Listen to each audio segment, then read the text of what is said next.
చిత్తూరు జిల్లా వీకోటలో దారుణం చోటు చేసుకుంది. జర్నలిస్ట్ జగన్మోహన్ రెడ్డి దారుణ హత్య జరిగింది. మార్నింగ్ వాక్ చేస్తున్న సమయంలోనే రౌడీ షీటర్లు ఆయనని నరికి చంపేశారు.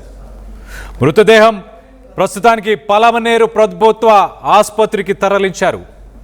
ఏబిఎన్ ఆంధ్రజ్యోతిలో జర్నలిస్ట్గా పనిచేస్తున్నాడు జగన్మోహన్ రెడ్డి.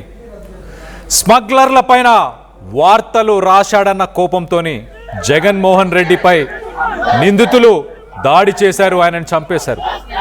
నిందితుడు తమీంని ప్రస్తుతానికి పోలీసులు అదుపులోకి తీసుకున్నాడు. ఆ రైట్ సైడ్ బాక్స్లో కింద కనిపిస్తున్న వ్యక్తే తమీం, అలాగే రైట్ సైడ్ బాక్స్లో కనిపిస్తున్న వ్యక్తి జగన్మోహన్ రెడ్డి, రిపోర్టర్ జగన్మోహన్ రెడ్డి అని చెప్పొచ్చు, జర్నలిస్ట్. ఆయనని చంపిన వ్యక్తి కింద ఫోటోలో కనిపిస్తున్న వ్యక్తి. వీళ్ళంతా స్మగ్లింగ్ మాఫియాకి సంబంధించిన వ్యక్తులుగా గుర్తించారు. వీళ్ళపైన కథనాలు ప్రచురిస్తున్నాడు అన్న కోపంతోనే జగన్మోహన్ రెడ్డిని అతి దారుణంగా, కిరాతకంగా ఉదయం పూట మార్నింగ్ వాకింగ్కి వెళ్ళినప్పుడు అతన్ని అడ్డగించి అతన్ని నరికి చంపేశారు. జగన్ హత్యకు నిరసనగా జర్నలిస్ట్ సంఘాలు ప్రస్తుతానికి ఆందోళనకు దిగాయి. రోడ్డుపై బైఠాయించి నిరసన తెలిపారు జర్నలిస్టులు. ఒక్కసారి జర్నలిస్ట్ సంఘాలు చేస్తున్న ప్రొటెస్ట్ను ఒక్కసారి చూసే ప్రయత్నం చేద్దాం.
మీరు ఇబ్బంది పెడితే మాకు ఇబ్బంది అవుతుంది.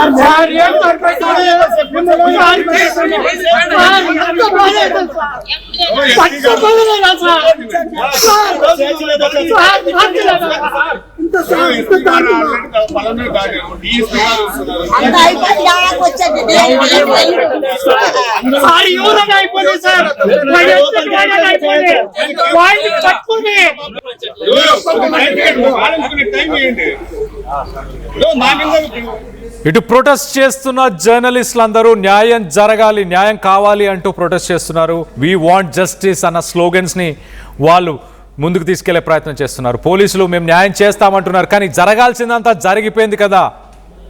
ఆ వ్యక్తిని ఇంతదాకా వచ్చేదాకా ఎలా వదిలిపెట్టారు? ఆ స్మగ్లర్స్కి సంబంధించి అలాగే అక్కడ ఎలాంటి పరిస్థితులు ప్రస్తుతం నెలకొని ఉన్నాయి, దీనికి సంబంధించి డీటెయిల్గా మాట్లాడుకునే ప్రయత్నం చేద్దాం. ఇటు మా ప్రతినిధి సురేష్ అందుబాటులో ఉన్నారు. సురేష్తో మాట్లాడి తెలుసుకునే ప్రయత్నం చేద్దాం. సురేష్, చెప్పండి, ప్రధానంగా జర్నలిస్టు సంఘాలు ఏం కోరుతున్నాయి? అండ్ ఈ స్మగ్లింగ్ మాఫియాకి ముఠాలో ఇంకా వ్యక్తులు ఉన్నారా? వాళ్ళని పోలీసులు అరెస్ట్ చేశారా? వాళ్ళపైన జగన్మోహన్ రెడ్డి ఆయన రాసిన కథనాలు అవన్నీ కూడా నిజమేనా? ఎస్ కళ్యాణ్, ఏదైతే చిత్తూరు జిల్లా వీకోట్లో జర్నలిస్ట్ గా పనిచేస్తున్నటువంటి జగన్మోహన్ రెడ్డిని ఇవాళ ఉదయం వాకింగ్ చేస్తున్నటువంటి తరుణంలో రౌడీ షీటర్ తమీం అనేటువంటి వ్యక్తి అతి దారుణంగా కూడా వెంటాడి పరిగెత్తించి మరి చంపినటువంటి సంఘటన వెలుగు చూసింది. అయితే ప్రజా గొంతుగా పనిచేసేటువంటి ఒక జర్నలిస్ట్ ని ఈ రకంగా అతి దారుణంగా కూడా హత్య చేయడంతో చిత్తూరు జిల్లా వ్యాప్తంగా కూడా జర్నలిస్ట్ సంఘాల యూనియన్ నేతలంతా కూడా పెద్ద ఎత్తున నిరసన వ్యక్తం చేస్తున్నటువంటి పరిస్థితిని ప్రస్తుతం మనం తిరుపతిలో చూస్తున్నాం. జర్నలిస్ట్ యూనియన్ నేతలంతా కూడా నిరసన వ్యక్తం చేస్తున్నటువంటి పరిస్థితి. ఏదైతే ప్రజా గొంతుగా పనిచేసేటువంటి జర్నలిస్టుల మీద ఈ రకంగా హత్యలు జరుగుతుంటే ఎంతకు ఇది ప్రజాస్వామ్యం ఎటువంటి దీనికి వెళ్తున్నాం అన్నటువంటి భావన కూడా వీళ్ళంతా ఆవేదన వ్యక్తం చేస్తున్నటువంటి పరిస్థితి ఉంది. ఒకసారి జర్నలిస్ట్ యూనియన్ నాయకులతో మాట్లాడి తెలుసుకున్నటువంటి ప్రయత్నం చేద్దాం. చెప్పండి సార్, ఏ రకంగా చూడాలంటారు జగన్మోహన్ రెడ్డి మీద జరిగినటువంటి హత్య? చిత్తూరు జిల్లా వీకోట ఆంధ్రజ్యోతి విలేకరి Jaganmohan హత్యను Andhra Pradesh photo journalist association తరఫున తీవ్రంగా ఖండిస్తున్నాం. అలాగే తిరుపతి పాత్రికేయ సమాజం తరపున ఖండిస్తున్నాం. ముఖ్యంగా జర్నలిస్టులకు రక్షణ కల్పించాల్సిన బాధ్యత ప్రభుత్వం మీద ఉంది. ఈ రోజు ఉదయం ఒక జర్నలిస్టును వెంటాడి ఒక రౌడీ షీటర్ అనేవాడు ఒక 5 మంది మనుషులు వేసుకొని సుపారీ తీసుకొని వేటతో నరకడం ఇది చాలా ఖండించాల్సిన విషయం. ముఖ్యంగా జర్నలిస్టులపై దాడులు జరుగుతున్న నేపథ్యంలో గతంలో ఉన్నటువంటి అటాక్స్ కమిటీలను పునరుద్ధరించాలా. ఎందుకంటే జర్నలిస్టుల పైన దాడులు జరిగితే నిరోధించడానికి కలెక్టర్ ఆధ్వర్యంలో ఎస్పీ పర్యవేక్షణలో ఒక కమిటీ ఉండేది. ఇప్పుడు ఆ కమిటీ కూడా లేదు. ఆంధ్రప్రదేశ్ రాష్ట్ర చరిత్రలో ఇంత దారుణ హత్యను గతంలో ఎన్నడూ చూడలేదు, భవిష్యత్తులో చూస్తామన్నట్టు కూడా అనుకోలేదు. ఇలాంటి వారిని వెంటనే హైకోర్టు సుమోటోగా తీసుకోవాలా. గౌరవ ముఖ్యమంత్రి గారు నియోజకవర్గం పక్కనే వీకోట ఈ యొక్క హత్యను సీరియస్ గా తీసుకొని నిందితులను కఠినంగా శిక్షించాలని డిమాండ్ చేస్తున్నాం.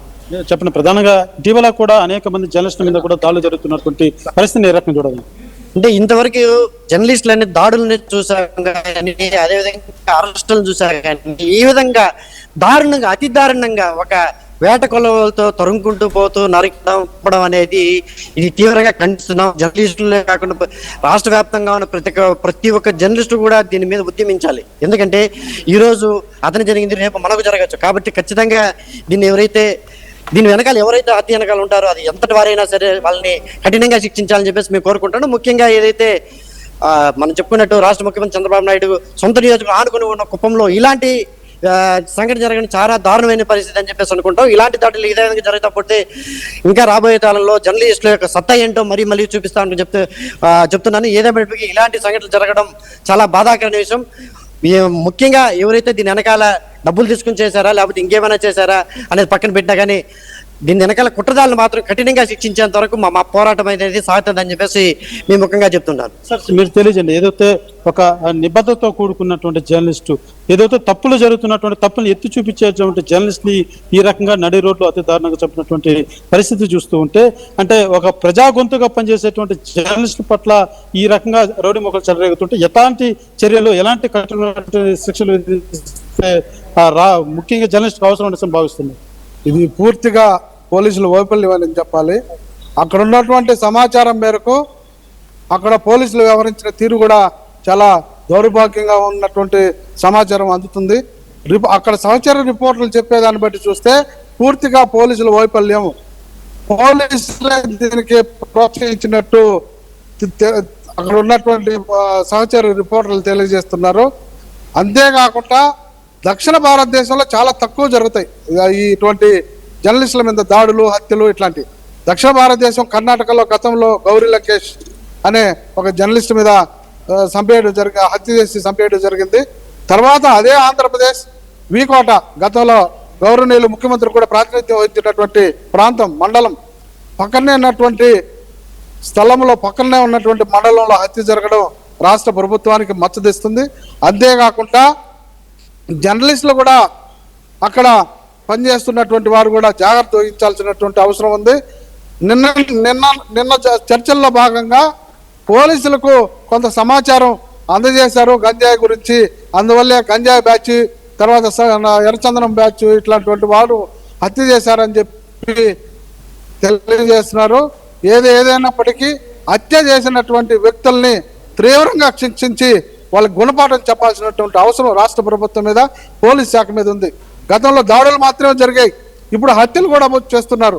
ఇటువంటి నేపథ్యం జర్నలిస్టులకు రక్షణ కల్పించాల్సిన బాధ్యత రాష్ట్ర ప్రభుత్వం పోలీసుల మీద ఉంది. దీన్ని తీవ్రంగా ఆంధ్రప్రదేశ్ జర్నలిస్ట్ ఫోరం ఖండిస్తుంది. మనం ప్రధానం చూడొచ్చు, ఏదైతే ఆ తమీం ఎవరైతే ఆ మర్డర్ చంపినటువంటి నిందితుడు ఉన్నాడో అతని మీద కూడా అనేక కేసులు కూడా ఉన్నటువంటి పరిస్థితి. అయితే అలాంటి వ్యక్తి కూడా ఈ రకంగా సంచరిస్తూ స్వేచ్ఛగా జర్నలిస్ట్ మీదనే దాడి చేసి చంపే రకంగా చేస్తున్నాడు అంటే అలాంటి వారి పట్ల చర్యలు లేకపోవడం ఎలా చూడాలంటే? గత కొద్ది రోజులుగా చూస్తున్నాం జర్నలిస్టుల పైన దాడులు, పబ్లిక్ లో ఈ రకమైనటువంటి చర్యలు ఉపేక్షించబోమని చెప్పి ఆ సమయానికి సంస్థలు కావచ్చు లేకపోతే రాజకీయ పార్టీ నేతలు ఖండించడం మాత్రమే చూస్తూ ఉన్నాం. కాకపోతే ఆఖరిగా వాళ్ళపైన యాక్షన్ అనేది చాలా తక్కువగా కనిపిస్తుంది. ఇది ఒక రాజకీయ ప్రేరేపిత కార్యకలాపాలుగా మారుతున్నటువంటి సందర్భంగా ఖచ్చితంగా ఇవాళ జరిగినటువంటి హత్యకి సంబంధించి అంటే ఒక స్మగ్లర్ ని సమర్థిస్తూ కొంతమంది వేటాడి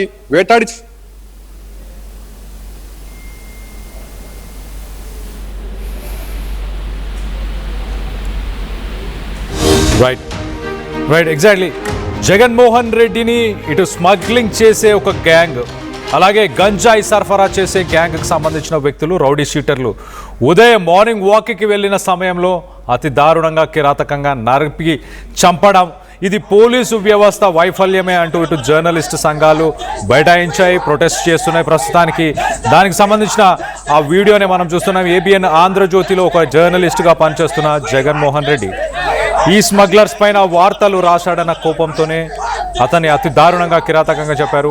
ఆ నిందితుడిని ప్రస్తుతానికైతే అదుపులోకి తీసుకున్నారు. ఆ గ్యాంగ్కి సంబంధించిన వ్యక్తులు ఎవరిని కూడా వదిలిపెట్టకూడదు, వాళ్ళని కఠినంగా శిక్షించాలి అంటూ ఇటు జర్నలిస్ట్ సంఘాలు అయితే ప్రస్తుతానికి కోరుతున్నాయి. దీనికి సంబంధించి మీరేమనుకుంటున్నారు? మీ అభిప్రాయాలని కింద కామెంట్ రూపంలో తెలియపరచండి.